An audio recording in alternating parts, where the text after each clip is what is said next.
His parents planned for a small funeral.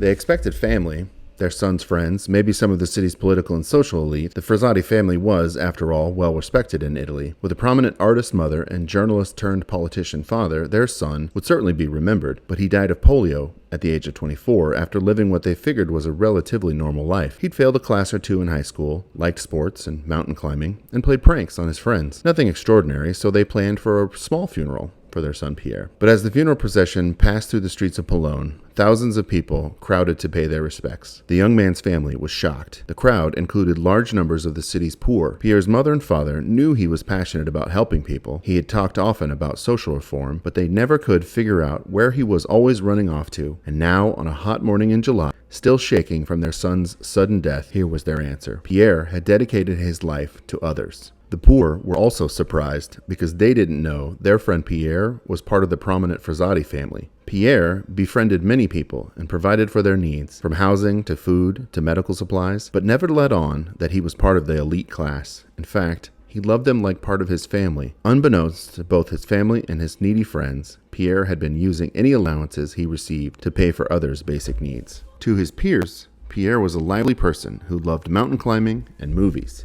He was popular and well-liked, but his friends knew he was different in one major way. He spent his mornings at the church in prayer. He was always reading books from the saints. He stuck to his principles, even when no one else did, and encouraged others to do the same. At Pierre's funeral in July of 1925, thousands of people he'd known came together to honor a life well lived. His parents saw the impact he'd made, and not long after, the poor of the city called for his beatification in the Catholic Church. Around the world, he is known as Blessed Pier Giorgio Frassati, patron of young people and mountain climbers. Only 5 years before this, another man passed away in Saginaw, Michigan. He, like Pier, had given much of his money away. He invested in charities and local organizations from the wealth he'd amassed. He lived the quintessential American dream as he worked his way up from poverty by dedicating himself to the lumber and iron industries and, eventually, starting multiple businesses and working in politics. The locals admired him. He was one of the richest people in the United States. Yet even though he had 7 children, he died in his mansion, alone, with only hired servants by his side.